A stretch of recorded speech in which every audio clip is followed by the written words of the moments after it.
जय हिंद दोस्तों। Market studies पर आपका बहुत बहुत स्वागत है। मैं हूं आपका दोस्त कपिल रस्तोगी और आज हम ऐसे एक शेयर के बारे में बात करने जा रहे हैं जिस अकेले शेयर में इतना दमखम है कि वो आपके सभी सपनों को पूरा कर सकता है। जो भी आप भविष्य में चाहते हैं, अगर आप इस एक शेयर में रेगुलर इन्वेस्टमेंट करते हैं तो ये आपको ये एक शेयर ही इतना रिटर्न बनाकर दे सकता है कि जिससे आपके आने वाले सभी सपने पूरे हो सकते हैं। होली की शुभकामनाओं के साथ बढ़ते हैं इस वीडियो में आगे। मेरे जिन दोस्तों ने अभी तक चैनल को सब्सक्राइब नहीं किया है फ्रेंड्स, तो इतने इम्पॉर्टेंट वीडियो और ऐसे लाइफ चेंजिंग वीडियोस को देखने के लिए चैनल को सब्सक्राइब करके रखें सो दैट कि आप लोग ये लाइफ टाइम अपॉर्चुनिटीज कभी भी मिस ना करें। शुरुआत करते हैं दोस्तों, आगे बढ़ते हैं। एक हफ्ते में इस शेयर ने 3% का रिटर्न हमें बनाकर दिया है। एक महीने में 14%, 3 महीने में 71.92%, 6 मंथ की बात करें तो 94.84%, 1 ईयर की बात करें तो 302.11%, 3 ईयर्स की बात करें तो 529.6% इस शेयर ने जंप दिखाया है। अगर 5 ईयर्स की बात करें तो 2310.8% का जंप इस शेयर में हमें देखने को मिला।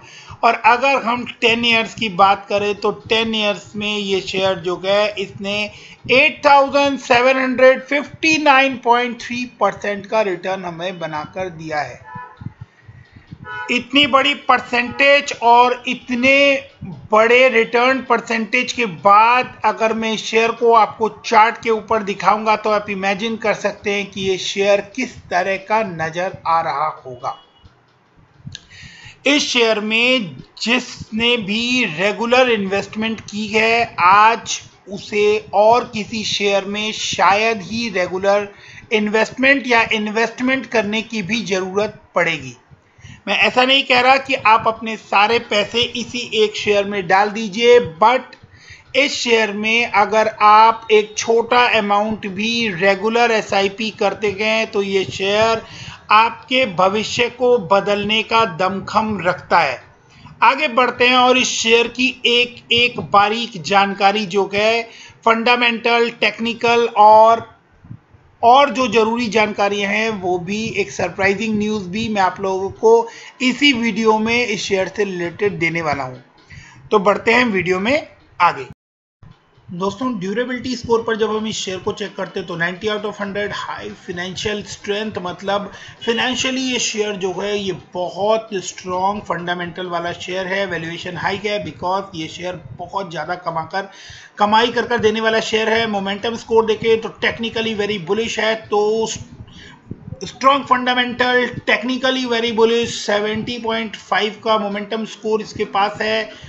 स्वॉट एनालिसिस जो मेरे दोस्त समझते हैं, strength, weakness, opportunities and threats, और स्ट्रेंथ जो है उसको 22 पॉइंट्स मिले हैं, वीकनेस जो है वो 3 पॉइंट्स है, अपॉर्चुनिटीज इस शेयर में जो आपको इन्वेस्ट करने को बोलती है वो 12 है और थ्रेट जो है वो 2 है। और उस थ्रेट में सबसे इम्पॉर्टेंट पॉइंट जो है वो ये है कि ये शेयर जो है ये बहुत ज़्यादा कमाई कर देने वाला, यानी कि हाई वैल्यूएशन के ऊपर ट्रेड करने वाला शेयर है। इसलिए इसके अंदर ये थ्रेड बना रहता है कि इसके अंदर बिकवाली की चांसेस आप लोगों को देखने को मिलेगी। अब इस शेयर में आप लोगों को हमेशा ही पैसा बनाकर दिया है, तो क्या ये शेयर कभी गिरेगा? नहीं, डेफिनेटली ऐसे शेयर जो हैं, ऐसे शेयर गिरते भी हैं, लेकिन ऐसे शेयर जब गिरते हैं तो आपको ये पता होना चाहिए कि इतने स्ट्रॉन्ग फंडामेंटल और इतने स्ट्रॉन्ग टेक्निकली चार्ट के ऊपर नजर आने वाले शेयर और इतना पावरफुल सेक्टर जिससे ये बिलोंग करता है, ऐसे शेयर जो हैं वो जब गिरते हैं तो वो क्लियर कट एक इन्विटेशन होते हैं कि आप यहाँ पर इन्वेस्ट कीजिए। ये इन्वेस्टमेंट का मौका होते हैं। बेसिकली 302% का एक साल का रिटर्न, निफ्टी से 234% ज्यादा का रिटर्न, 21,292 करोड़ मार्केट कैप के साथ मार्केट लीडर, 32.4% का 12 मंथ्स ट्रेलिंग 12 मंथ्स का पी, मतलब everything is look just awesome, जो हर बात बताती है कि आपको इसके अंदर इन्वेस्ट करना चाहिए। आरएसआई, जो लोग टेक्निकलिटी समझते हैं कि आरएसआई जो है वो मिड रेंज में काम कर रहा है, मतलब 70 से ऊपर जो है वो ओवर बुलिश जोन होता है और 50 से नीचे जो है वो आप कहें कि बियरिश जोन में शेयर ट्रेड करता हुआ नजर आता है। और 50 टू 70 की जो जगह होती है वो बुलिश जोन होता है, जहां पर शेयर में आगे बढ़ने की अपार संभावनाएं जो है वो बनी रहती है। तो ऐसे शेयर में इन्वेस्ट करने के लिए जितने भी पैरामीटर्स और इंडिकेटर्स होते हैं वो सभी इस शेयर को फेवर करते हुए नजर आ रहे हैं। दोस्तों, जितने पैरामीटर्स हमने देखे उन पैरामीटर्स के बाद इसके चार्ट पे कुछ सरप्राइजिंग हमें देखने को शायद ना भी मिले। मतलब कि आप लोगों को ये बात एक्सपेक्टेड होगी कि जिस तरह की परसेंटेज मैंने ग्रोथ परसेंटेज आप लोगों को दिखाई है, उसके बाद जो इसकी चार्ट परसेंटेज है, चार्ट के ऊपर जो ये दिखाई देने वाला था वो कुछ ऐसा ही दिखाई देने वाला था। तो ये शेयर जो है ये आप लोगों को रेगुलर अपने 50 डीएमए से और 200 डीएमए से ऊपर ट्रेड करता हुआ नजर आ रहा है और करंट पोजीशन में ये अपने 50 डीएमए से बहुत बहुत ऊपर ट्रेड करता हुआ हमें दिखाई दे रहा है। इसका जो 50 डीएमए है वो 1333 के आसपास काम कर रहा है और 200 डीएमए जो है वो 943 के आसपास काम कर रहा है और करंटली ये शेयर जो है ये आपको 1561 के प्राइस के ऊपर ट्रेड करता हुआ दिखाई दे रहा है। अब हम इस कंपनी के प्रोस कॉन्स को एक बार देख लेते हैं कि क्या क्या संभावना है, क्यों हमें इस शेयर में इन्वेस्ट करना चाहिए और क्यों नहीं करना चाहिए। तो कंपनी ने अपना डेट जो है वो ओवर द पीरियड रिड्यूस किया है। कंपनी की CAGR जो है वो बहुत ही शानदार 63.32% की नजर आ रही है। कंपनी में जो ROE है वो लास्ट 3 ईयर से 27.88% है। 15% के ROE वाली कंपनी को हम लोग अच्छी हेल्दी बड़ी कंपनी बोल के डिनोट करते हैं और इस कंपनी का जो ROE है वो लास्ट 3 ईयर से 27.88% है। डेटा डेज भी इंप्रूव हुए हैं और 73.87 से 52.87 है। अब एक कहावत आप लोगों ने साइकोलॉजी में सुनी होगी कि जो किसी इंसान की ताकत होती है वही उस इंसान की कमजोरी भी बनती हुई दिखाई देती है। ऐसा ही कुछ इस शेयर के साथ भी है। जो जितने एनालिस्ट हैं, जो जितने क्रिटिक्स हैं, वो इसी को इसकी कमजोरी भी मान रहे हैं कि ये शेयर जो है ये इतना कमाकर दे चुका है। डेफिनेटली फ्यूचर में जो एक्सपेक्टेशन थी वो अभी ये शेयर फुलफिल करता हुआ नजर आ रहा है और इस वजह से ये शेयर जो है वो 11.57 टाइम्स अपनी बुक वैल्यू के ट्रेड कर रहा है। तो कोई ऐसी बात जिसको हम लोगों को ध्यान में रखना चाहिए वो ये है कि ये शेयर जो है ये ऑलरेडी एक्सपेंसिव ट्रेड कर रहा है। ऐसे में हमें शेयर के अंदर इन्वेस्टमेंट जो करनी है वो किस तरह से करनी है, तो ग्रेजुअल इन्वेस्टमेंट हमें इसके अंदर करनी है। एक छोटी इन्वेस्टमेंट, एक रेगुलर इन्वेस्टमेंट जो है वो आप लोगों को एक बड़ा, बहुत बड़ा रिटर्न बनाकर इस शेयर में दे सकती है। तो ये शेयर जिस सेक्टर से बिलोंग करता है उस सेक्टर में, वो सेक्टर जो है वो इंडिया के प्रीमियम सेक्टर्स में काउंट होता है। उसमें उस सेक्टर्स में जितने भी शेयर्स आते हैं, मोस्ट ऑफ द शेयर्स जो हैं वो ऐसे ही हैं जो आप लोगों को बहुत बहुत ज़्यादा कमाई कर देने वाले हैं। तो आगे बढ़ते हैं और अब जानते हैं इस शेयर का नाम और इस शेयर के बारे में फर्दर हम लोग एनालिसिस आगे बढ़ाते हैं। दोस्तों, जितनी खूबियां इस शेयर के बारे में मैंने बताई, ये शेयर जो है ये केमिकल इंडस्ट्री से बिलोंग करता है। अभी तक आप लोगों में से 90% लोगों ने इसका नाम गेस कर लिया होगा। मैं इसका नाम बता दूंगा। नाम में कुछ बहुत ज़्यादा बड़ी बात नहीं है, इसके काम में बहुत ज़्यादा बड़ी बात है। अगर आप देखें तो लास्ट 3 क्वार्टर से इसका जो रिजल्ट हम देखेंगे वो बहुत ही इंप्रेसिव है। 674,000 करोड़ से बढ़ता हुआ और 1235 करोड़ हो गया है।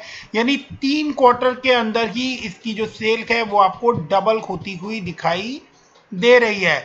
प्रॉफिट आप देखें तो ऑपरेटिंग प्रॉफिट भी डबल होता हुआ आपको दिखाई दे रहा है और 182 करोड़ के ऑपरेटिंग प्रॉफिट से ये 335 करोड़ का ऑपरेटिंग प्रॉफिट रिपोर्ट किया है इन्होंने और 3 क्वार्टर से वो ऑपरेटिंग प्रॉफिट बढ़ता हुआ नजर आ रहा है। बात करें प्रॉफिट बिफोर टैक्स की तो 133 से 290 और ऑपरेटिंग प्रॉफिट की बात करें तो ऑपरेटिंग प्रॉफिट डबल से, नेट प्रॉफिट की बात करें तो नेट प्रॉफिट डबल से भी ज्यादा यानी 99 करोड़ से 3 क्वार्टर में 99, 170 देन 217 करोड़ का नेट प्रॉफिट नजर आ रहा है। तो पैसा ही पैसा इस शेयर ने बनाकर दिया है अपनी कंपनी को भी और अपने शेयर होल्डर्स को भी। अगर हम ईपीएस की बात करें तो 7.25 का ईपीएस था 2 क्वार्टर पहले, जो अब 15.88 है। आगे बढ़ते हैं और बैलेंस शीट पर इस शेयर को देखने की कोशिश करते हैं। रिजर्व्स कंपनी ने इंक्रीज किए हैं और अपनी बोरोइंग्स जो है वो कंपनी ने डिक्रीज किए हैं। दोनों ही पॉइंट आप यहां पर देख सकते हैं। 1545 का रिजर्व था जो कि 6 महीने के अंदर बढ़ के 1813 करोड़ का हो गया, और डेट जो थे वो 1107 करोड़ के थे, जो कि अब घटकर 697 करोड़ के रह गए हैं। तो कंपनी का पॉजिटिव एटीट्यूड भी यहां पर आपको दिखाई देता है कि कंपनी ना सिर्फ कमाई पर ध्यान दे रही है, बल्कि वो किसी तरह का कर्जा भी अपने ऊपर नहीं रखना चाहती, और जैसे ही पॉसिबल होता है वो अपने कर्जे को रिड्यूस कर लेती है, जिसका डायरेक्ट इम्पैक्ट जो है वो आप लोगों को इसके प्रॉफिट के ऊपर भी आता हुआ दिखाई देता है, क्योंकि जो भी डेट कंपनी के ऊपर होता है उसका इंटरेस्ट भी कंपनी को पे करना पड़ता है, जिसका इम्पैक्ट जो है वो उसके प्रॉफिट के ऊपर आता हुआ दिखाई देता है। डेटा डेज में ऑलरेडी आप लोगों को बता चुका हूं कि इंप्रूव हो गए हैं। प्रमोटर की होल्डिंग के बारे में बात करें तो प्रमोटर की होल्डिंग 45.69% है। एफआईआईज और डीआईआईज क्यों किसी शेयर में पैसा लगाते हैं? आप लोगों में से जो दोस्त मार्केट को कंटिन्यूअस ट्रैक करते हैं और मार्केट की इन्वेस्टमेंट को करने को जानते हैं, उन लोगों को पता होगा कि एफआईआईज और डीआईआईज के पैसा लगाने के पीछे सिर्फ एक रीजन होता है कि वो बहुत मोटा रिटर्न चाहते हैं किसी भी शेयर से। तो अगर हम देखें तो सितंबर 19 से 9.40 से बढ़ते बढ़ते इस समय एफआईआईज की जो होल्डिंग है वो इसके अंदर 13.26% की होल्डिंग हो गई है एफआईआईज के पास, जो इंडिकेट करती है कि शेयर में कितना पोटेंशियल उन लोगों को दिखाई देता है और कितना पोटेंशियल हम लोगों को देखने को मिला है।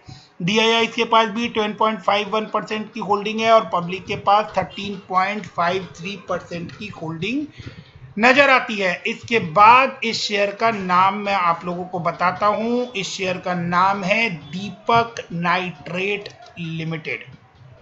दीपक नाइट्रेट लिमिटेड वो शेयर है दोस्तों जिस शेयर के बारे में मैं आप लोगों से बात कर रहा था। इसका चार्ट को आप लोग देख सकते हैं, क्या शानदार जर्नी इस शेयर ने आप लोगों को दिखाई है। अब मैं आप लोगों को कुछ बहुत जरूरी बातें यहां पर बताता हूं। ये शेयर जो है अगर आप इसमें इन्वेस्ट करते हैं तो माइट भी आपको 2 से 3 महीने के लिए ये शेयर जो है ये आप लोगों को कंसोलिडेट करता हुआ दिखाई देता है, और उस 2-3 महीने के अंदर ही ज्यादातर लोग जो गए वो घबरा कर ये सोचते हैं कि इस शेयर को लेने को तो बोल दिया था, ये शेयर हमने ले भी लिया, ये शेयर तो नीचे आ गया और 2-3 महीने से तो कोई मूवमेंट हो नहीं रही है, तो हम लोग इस शेयर से निकल जाते हैं। तो दोस्तों यहां पर आप लोग देख सकते हैं कि शेयर ने मार्च 20 की बात कर रहा हूं, मार्च 20 में तो सभी शेयर ने एक बार गिरावट दिखाई थी, फिर ये यहां पर आप लोगों को आगे बढ़ता हुआ नजर आया। ये जो छोटे छोटे डॉट्स आपको नजर आ रहे हैं, 5 साल का चार्ट मैंने खोला हुआ है इसलिए आप लोगों को पूरी मोमेंटम समझ में नहीं आएगी। यहां पर इसने कंसोलिडेट किया, then again a big journey, फिर कंसोलिडेट किया, then again a big journey. ये थोड़े टाइम तक कंसोलिडेट करता है। यहां पर आप देख सकते हैं मई में इसने कंसोलिडेट करना शुरू किया और जून तक इसका प्राइस, मई में इसका प्राइस जो था वो 550 के आसपास चला गया था और जून में जो इसका प्राइस था वो 476 के आसपास आ गया था। फिर से इसने एक बड़ा जंप दिखा दिया, देन आगे फिर से एक्यूमुलेट किया, देन आगे यहां पर आप देखिए तो 1054 का चला गया था जनवरी 21 में, जो कि वापस आ गया फेब 21 में। मैं इतनी डिटेल और इतनी बारीक लेवल पे आप लोगों को क्यों समझाने की कोशिश कर रहा हूं, क्योंकि इस शेयर को लेने, अगर आप लोग ऐसा शेयर लेते हैं तो लेने के बाद जो आपको सबसे बड़ी प्रॉब्लम फेस होगी कि लेने के बाद आप लोगों को तुरंत मेरी बात याद आएगी कि सर ने तो ये बोला था कि ये जो शेयर है ये आप लोगों को ग्रो करता हुआ नजर आएगा और कंटिन्यूअस कमाकर देने वाला शेयर है। दोस्तों अब कुछ जरूरी बातें, इस शेयर में सभी कुछ बढ़िया नजर आता है तो इस शेयर को बाय कहां पर करना चाहिए? तो इसका जवाब है कि आप लोग इस शेयर को इमीडिएटली सीएमपी पर बाय कर सकते हैं।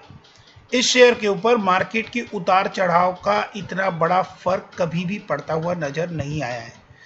तो दूसरा सवाल कि क्या हम इस शेयर में अभी बल्क इन्वेस्टमेंट कर दें, क्योंकि ये शेयर तो आपने जैसा बताया है उस हिसाब से ये शेयर तो बहुत अच्छी बड़ी रैली दिखाने वाला है। तो दोस्तों पहले ही मैं आप लोगों को इस बात के लिए वार्न कर चुका हूं कि कोई भी शेयर चाहे वो आपको कितना भी अच्छा नजर आ रहा हो, उसमें कभी भी बल्क इन्वेस्टमेंट मत कीजिए, ग्रेजुअल इन्वेस्टमेंट कीजिए। यहाँ पे इस लेवल पे जैसी आपकी रिस्क टेकिंग कैपेसिटी है, आप एक शेयर से शुरुआत कर सकते हैं, 2 या 5 या 10 जितनी भी रिस्क जो है आप लोग कंफर्टेबली उठा सकते हैं, उतनी रिस्क के साथ ही और उसका रिवॉर्ड रेशियो देखते हुए आप लोग इन्वेस्टमेंट कीजिएगा ऐसे शेयर में जिसमें तरक्की की जो चांसेस हैं, जो आगे बढ़ने की चांसेस है वो 100% से भी ज़्यादा हैं। ऐसे शेयर में इन्वेस्टमेंट जो है वो इसलिए आप लोगों को देख समझ कर करनी चाहिए, क्योंकि अगर आपने किसी लेवल पर इसके अंदर कोई डाउन साइड देखा तो आप वहां पर इस शेयर को एक्यूमुलेट कर पाए, ना कि घबराकर मार्केट को छोड़ दें। क्योंकि अगर आपने बड़े लेवल पर सारा पैसा एक बार में लगा दिया तो माइट भी और ये शेयर किसी भी वजह से मार्केट की उतार चढ़ाव की वजह से नीचे आता हुआ आपको दिखाई दिया, तो आप घबराहट में लॉस बुक ना करें, बल्कि ऐसे समय में ऐसे शेयर को एक्यूमुलेट करके चले। अब चार्ट पर इस शेयर के बारे में जो रिकमेंडेशंस मैं दे सकता था वो मैंने आप लोगों को यहां पर बताया कि इसको सीएमपी पर बाय करके चल सकते हैं और ग्रेजुअली आप लोग बाय ऑन डिप की सलाह रहेगी। ऐसा मजबूत फंडामेंटल स्ट्रॉन्ग शेयर जो है ये अगर गिरता है तो ये एक इन्विटेशन है कि आप लोग इसको वहां पर बाय करें, बट हमेशा इतनी इन्वेस्टमेंट कीजिएगा कि आप लोग उसको बैकअप कर सके और आने वाले टाइम में अगर जरूरत पड़े तो आप लोग ऐसे शेयर को एक्यूमुलेट कर सके। फंडामेंटली बहुत स्ट्रॉन्ग शेयर है, टेक्निकली बहुत स्ट्रॉन्ग शेयर है। अब बात आती है कि इस शेयर में न्यूज किस तरह की निकल कर आती है। ये जो न्यूज आप लोगों को यहां पर मैं बता रहा हूं, ये न्यूज मैंने ऑलरेडी आप लोगों के साथ एक वीडियो बनाकर शेयर की है। मेरे जिन दोस्तों ने वो वीडियो नहीं देखा था, मैं आज उन लोगों को इस शेयर से रिलेटेड ये वीडियो एक बार फिर से बता देता हूं। Share of Deepak nitrate hit a record high. उसका रीजन क्या है? Share of Deepak nitrate Limited jumped to a record high after an anti-dumping duty on phenol originating from or exported from the European Union and Singapore was extended till June 7, 21। तो जून 7, 21 तक तो ये आप लोगों को वैसे ही एक्सटेंशन होती हुई दिखाई दे गई। क्या चीज में? कि एक एंटी डंपिंग ड्यूटी जो है वो गवर्नमेंट ने लगा दी है यूरोपियन यूनियन और सिंगापुर से जो फिनॉइल इंडिया में इंपोर्ट होता है उसके ऊपर। तो जिसका डायरेक्ट इंपैक्ट किसके ऊपर पड़ा? दीपक नाइट्रेट के ऊपर। और ये एक्सटेंशन जो है ये 7 जून तक तो ऑलरेडी आप लोगों को आता हुआ दिखाई दे चुका है, जिसके बाद इस शेयर में अभी भी मोमेंटम जारी है और ये आप लोगों को बढ़ता हुआ नजर आएगा आगे। The extension shall remain in force unless revoked. अब आप बात समझ रहे हैं? अगर ये जो एक्सटेंशन आया है ये तब तक वापस नहीं होगा जब तक इसको वापस लिया ना जाए, मतलब 7 जून के बाद भी ये चलने की चांसेस बनी है। तो the extension shall remain in force unless revoked, supersede और amended earlier, the finance ministry said in a gazette notification on March 3। तो March 3 में अर्लियर दिस मंथ ये न्यूज निकल कर आई थी। मैंने वीडियो में आप लोगों को बताया था, जिन दोस्तों ने नहीं देखा है उन लोगों के लिए दोबारा ये बात रिपीट कर देता हूं कि क्यों इस शेयर में ये तेजी बनती हुई आप लोगों को नजर आ रही है और क्यों इस शेयर में ऑलरेडी तेजी बनी हुई है। उसके सारे रीजंस मैंने आप लोगों को बता दिए, क्योंकि ये केमिकल सेक्टर से बिलोंग करता है और केमिकल कहीं ना कहीं हमारी लाइफस्टाइल में हर जगह हर पार्ट पर जुड़ा हुआ हमें नजर आता है, चाहे वो मेडिसिन हो, चाहे फिनॉइल हो, चाहे एथेनॉल हो, चाहे कोई भी क्लीनिंग मटेरियल हो, आपको हर जगह, चाहे फैक्ट्रीज हो और कोई भी इंडस्ट्री हो, उसमें क्लीनिंग एजेंट के तौर पर आपको केमिकल यूज होते हुए दिखाई देते हैं। तो केमिकल का एक बहुत वास्ट रोल है हमारी लाइफ में, जो कि हमें जो है वो अपेरेंटली नजर नहीं आता, बट बैक साइड में अगर हम देखें तो हर पॉइंट पर हम केमिकल्स का यूज करते हैं, चाहे वो इवन फर्टिलाइजर्स में हो, चाहे आप कहें तो इंडस्ट्री लेवल पर हो। Deepak nitrite is one of the key producer of phenol and acetone. तो फिनॉल एंड एसीटोन के ये की प्रोड्यूसर्स हैं। We are seeing a good set of opportunity to be able to go down stream in smaller volume and high volume. तो ये industry के लिए already बनाते हैं और अब ये कह रहे हैं कि ये स्मॉलर वॉल्यूम में भी जाएंगे, यानी हाउस होल्ड प्रोडक्ट भी बनाना स्टार्ट करेंगे और छोटे लेवल पर भी आपको इनके फिनॉइल और एसीटोन जो प्रोडक्ट है वो काम करते हुए दिखाई देंगे। And even in higher volume for both phenol and acetone, Maulik Mehta managing director and chief executive officer said during a post earning call. तो मौलिक मेहता की एक स्टेटमेंट, बड़ी स्टेटमेंट भी आई थी जो मैंने आप लोगों के साथ शेयर भी की थी, एंड अगेन मैं आप लोगों के साथ शेयर कर रहा हूं। तो आप लोग देख सकते हैं कि इस कंपनी में किस तरह की ग्रोथ आप लोगों को नजर आ रही है और उसके पीछे के बड़े रीजंस क्या है। कंपनी जो है वो छोटे और बड़े दोनों ही साइज में फिनॉल और एसीटोन की प्रोडक्शन में लगी हुई है। The company phenolic business grew 40% year on year during the October to December 2040% का फिनॉइल के बिजनेस में इन्होंने ग्रो अप किया है और इसके बाद ये 200 से 300 करोड़ रुपया और लगाने वाले हैं इसके अंदर, इस बिजनेस को और ज्यादा एक्सपेंड करने के लिए। तो ऑलरेडी इनके प्रोडक्ट की मार्केट में बहुत ज्यादा डिमांड है और ये उसको फर्दर एक्सटेंड करने के लिए आगे और अपनी प्रोडक्शन को बढ़ाने के लिए 200-300 करोड़ का की कैपेसिटी अपनी इंक्रीज कर रहे हैं। ऑलरेडी जो मार्केट में, इंटरनेशनल मार्केट में जो फिनॉइल और एसीटोन के प्राइस हैं उसमें एवरेज हाइक जो है वो बहुत अच्छा है, 23% मंथ ऑन मंथ देखने को मिल रहा है और ऐसे में were up to 18% over the preceding months, average around 1150 metric ton and hitting a high of 1350 metric ton by the end of February. तो ये सारी ही बातें एक ही तरफ इशारा कर रही है कि आने वाले टाइम में भी इस शेयर के ऊपर कोई बैरियर दिखाई नहीं दे रहा है और अगर आप इस शेयर में इन्वेस्ट करते हैं तो ये शेयर जो है ये अकेला शेयर, मैं अपनी फर्स्ट लाइन से स्टार्ट करता हूं और लास्ट लाइन भी वही है कि अकेला शेयर आपके सारे सपने पूरे कर सकता है।